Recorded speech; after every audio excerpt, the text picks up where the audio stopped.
Hello friends, how are you all? I'm Valia and today I'm going to discuss education previous questions, December 2019 part 10.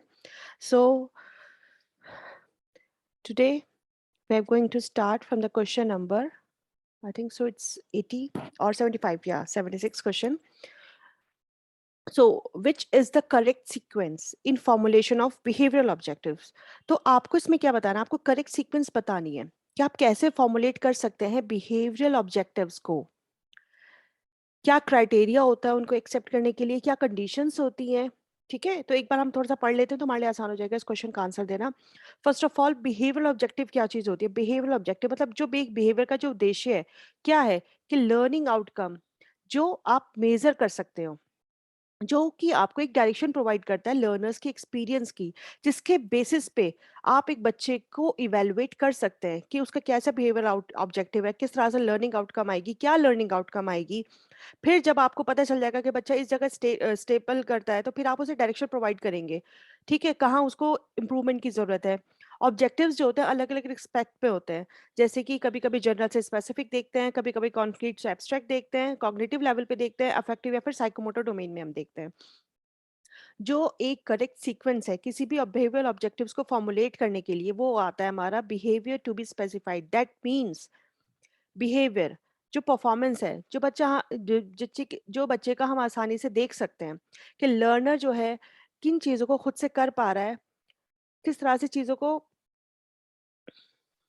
what the learner will be able to do, and make sure it is something that can be seen, heard or measurable। जो बच्चा कर रहा है उसे आप अच्छे से देख पा रहे हैं, आप उसे सुन पा रहे हैं, आप उसको बता सकते हैं कि हाँ वो जो कर रहा है वो सही है या नहीं है। आप कहीं ना कहीं उसके बिहेवियर को स्पेसिफाई कर रहे हो। फिर आते हैं conditions in which behaviour will अकर। किस तरह की वो कंडीशंस है जिसके अंदर आप वो बिहेवियर देख सकते हैं या ये बिहेवियर आप देख पा रहे हैं। Condition state that the conditions you will impose when the learners are demonstrating their mastery of the objective, what will the learners be allowed to use and what would not be the learners be allowed to use, and under what conditions must have mastery of the skill। अगर आप बच्चे के अंदर कोई skill देखना चाह रहे हो कि ये स्किल बच्चा, इस स्किल के बाद बच्चे के अंदर किस बिहेवियर के अंदर क्या चेंज आया है, तो आप कहीं ना कहीं आपका जो ऑब्जेक्टिव होगा वो ये होगा कि आप लर्नर्स को देख सके कि आप लर्नर्स किस तरह से किस चीज को यूज करके उनके अंदर इस बिहेवियर को चेंजेस आ रहे हैं।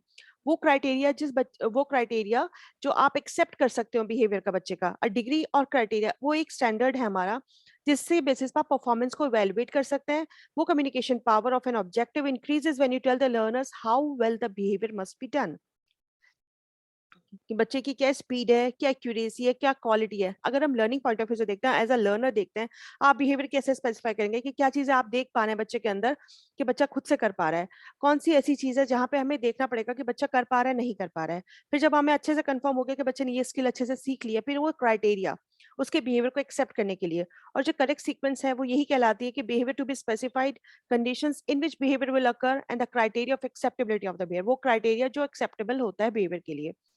तो इस बेसिस पे हमारा आंसर हो जाएगा fourth, behaviour to be specified, conditions in which behaviour will occur, और फिर आप लास्ट में क्राइटेरिया चेक करते हो उसका कि जो बिहेवियर आपने एक्सेप्ट किया उस पर। तो इस बेसिस पे ये हमारे 4 ऑप्शंस हो जाते हैं। So the rapport building will be emphasized in which of the counseling paradigm। जो रैपर्ड बिल्डिंग है वो emphasize की जाती है कौन से काउंसलिंग पे, उस पे वो कौन सी काउंसलिंग कहलाती है। रैपर्ड बिल्डिंग बनाने की जरूरत जब कब पड़ती है क्लाइंट को काउंसलर्स के साथ? पर्सन सेंटर्ड काउंसलिंग में, डायरेक्टिव काउंसलिंग में, बिहेवियरिस्टिक काउंसलिंग अप्रोच में, या फिर रैशनल काउंसलिंग में। जो हमारी रैशनल काउंसलिंग होती है उसको हम रैशनल इमोटिव बिहेवियरल थेरेपी भी बोलते हैं, जिसको हम आरईबीटी कहते हैं।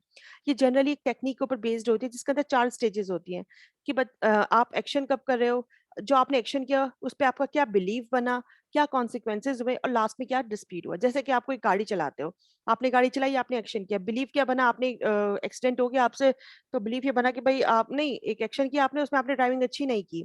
ठीक, बिलीव क्या बना कि आप अच्छे ड्राइवर नहीं है। कॉन्सिक्वेंसेज क्या निकलेगा, भाई हर ड्राइवर, कोई बात नहीं, क्या होता है ड्राइविंग में कभी कभी जब स्टार्टिंग में आप सीखते हैं थोड़ा बहुत हो भी जाती है, थोड़ी बहुत टक्कर भी हो जाती है, थोड़ा बहुत एक आधा छोटा मोटा एक्सीडेंट भी हो जाता है। डिस्प्यूट क्या निकल के आता है कि नहीं नहीं आप अच्छे ड्राइवर नहीं है, आप ड्राइविंग नहीं कर सकते। तो जो गोल होता है ना आरबीटी काउंसलिंग का, उसमें क्या देखते हैं, एक मॉडल होता है जिससे क्लाइंट्स को अगर कोई भी इस तरह की प्रॉब्लम आती है कि अगर उसके जहन में कोई बिलीव बैठा हुआ है अपने आप को लेके कि हाँ मैं ये काम नहीं कर सकता, उस बिलीव को चेंज करते हैं विद रैशनल थिंकिंग, मतलब एक इलॉजिकल थिंकिंग से आप एक लॉजिकल थिंकिंग में उसकी थिंकिंग को चेंज करते हैं।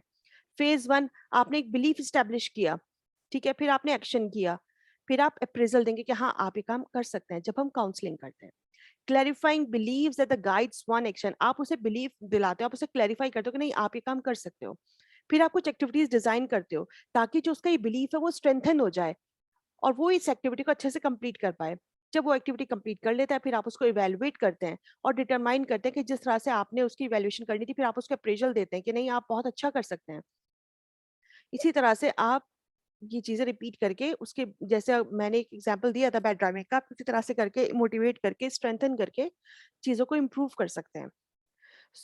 इससे ये होता है कि जो रैपिड बिल्डिंग होती है वो इम्पोर्टेंट होती है रैशनल काउंसलिंग में, क्योंकि ये रिक्वायर करती है, इसकी रिक्वायरमेंट होती है understanding of the emotional behaviour of the client, कि आप इमोशनल बिहेवियर जो होता है क्लाइंट का, उसे आप अच्छे से अंडरस्टैंड कर पाएँ, ट्रस्ट डेवलप करके क्लाइंट के बीच में और काउंसलर के बीच में। क्लाइंट जो काउंसलर होता है, इमोशनल थेरेपी कराई इसलिए जाती है ताकि आप उसके इमोशनल बिहेवियर को समझ के जो उसकी प्रॉब्लम है उसे आप सॉल्व कर पाओ, और आप लोगों के बीच में एक अच्छा सा ट्रस्ट डेवलप हो जाएगा, तो क्लाइंट भी आपसे अच्छे से बात कर सकता है, आप उसकी प्रॉब्लम को समझ के उसे सॉल्व कर सकते हैं। जो हमारा बिहेवियरल काउंसलिंग होता है, वो कहीं न कहीं आपके कॉग्निटिव बिहेवियर के साथ डील करता है, कि जिसमें काउंसलर क्या करता है, ट्राई करता है आपके बिहेवियर को, क्लाइंट के बिहेवियर को समझने की, और जब वो उसके बिहेवियर को अच्छे से समझ लेता है, तो उसके बिहेवियर में जहाँ कहीं भी कोई भी प्रॉब्लम होगी, उसको वो रीइंफोर्स करेगा उसके बिहेवियर को, और अगर कुछ गलत होगा तो वो उसको स्टॉप कर ले, ताकि क्लाइंट जो है आपका, और अगर कुछ चीज़ें ऐसी हैं जो अच्छे से इम्प्रूव की जा सकती हैं, उसको अच्छे से इम्प्रूव कराएगा, जिसकी वजह से काउंसलिंग से क्या होता है, क्लाइंट के साथ अगर कोई इमोशनल प्रॉब्लम होती है, कोई भी प्रॉब्लम होती है, तो वो इजीली सॉर्ट आउट हो जाती है। And in this counselling, rapport building is not much as important as compare to the rational counselling. और ये जो काउंसलिंग होती है आरईबीटी काउंसलिंग, इसके अंदर रेपर्ट बिल्डिंग बहुत ज्यादा इंपॉर्टेंट नहीं होती। फर्स्ट इंपॉर्टेंट ये होता है कि आप उसके थिंकिंग को सॉर्ट आउट करें, कि उसके अंदर रैशनल थिंकिंग को डेवलप करें। तो इसलिए इसका हो जाएगा हमारा rational counselling. Which of the following are needed for inclusive education to be successful? आपको सब बताना है कि इसमें कौन सा वो इंपॉर्टेंट पॉइंट है जो जरूरी है इंक्लूसिव एजुकेशन को सक्सेसफुल बनाने के लिए। आपके स्कूल्स में टीचर्स की, ट्रेन टीचर्स की अवेलेबिलिटी होनी चाहिए, ये बहुत अच्छी चीज है। आपके स्कूल में इंक्लूसिव एजुकेशन है, तो अगर किसी बच्चे के साथ कोई प्रॉब्लम है तो इंफ्रास्ट्रक्चर भी होना चाहिए। दैट मीन्स कि अगर कोई फिजिकली हैंडीकैप्ड है, तो अगर इंफ्रास्ट्रक्चर आपके स्कूल का इस तरह का होगा, जैसे अगर कोई फिजिकली हैंडीकैप बच्चा है तो वो स्टेयर्स नहीं चढ़ सकता, तो उसमें ज्यादातर स्लैंटिंग वो बनाई जाती है साइड बाय साइड स्टेयर्स के, या व्हील चेयर वाले स्टूडेंट्स हैं वो इजिली जा सके। Asking parents of the children with special needs to send their wards to special school. Special school का कंसेप्ट तो आता ही नहीं है, आपको बच्चे को रेगुलर स्कूल में पढ़ाना है, ये पॉइंट गलत है हमारा।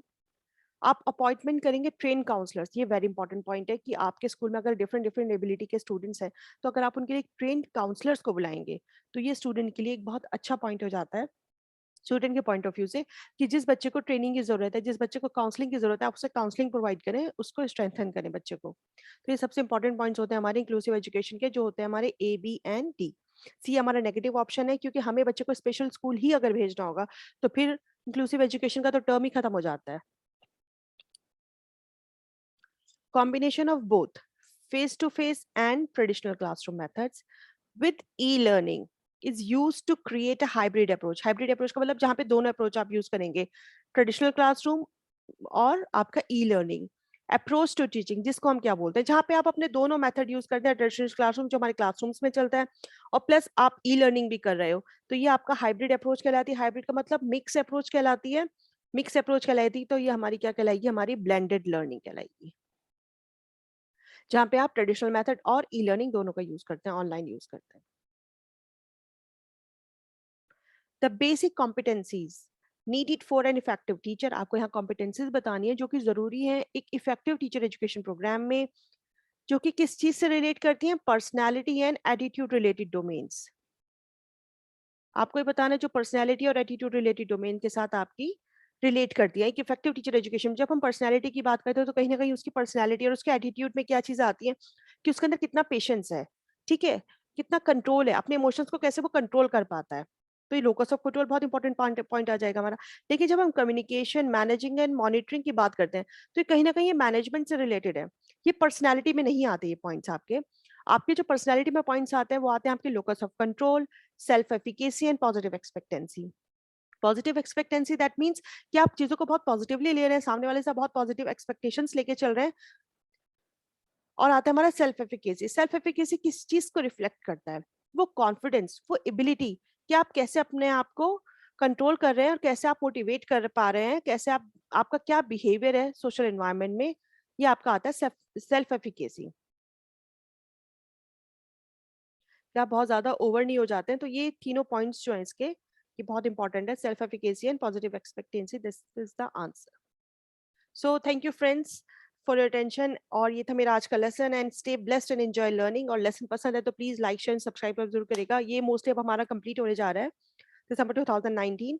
मोस्ट प्रोबेबली 20 क्वेश्चंस इसके बच्चे हैं, तो वो मैं अपकमिंग वीडियोस में आपको कवर अप करा दूंगी। उसके बाद हम लोग जुलाई 2019 लेके आएंगे, और मैं साथ में कुछ आपका थ्योरी वाला पार्ट भी लेके आऊंगी, क्योंकि खाली क्वेश्चंस इट्स नॉट इंटरेस्टिंग। मैं कुछ अब थ्योरी का पार्ट भी आप लोगों के लिए लेके आऊंगी। So stay blessed and enjoy learning. See you soon with the next video.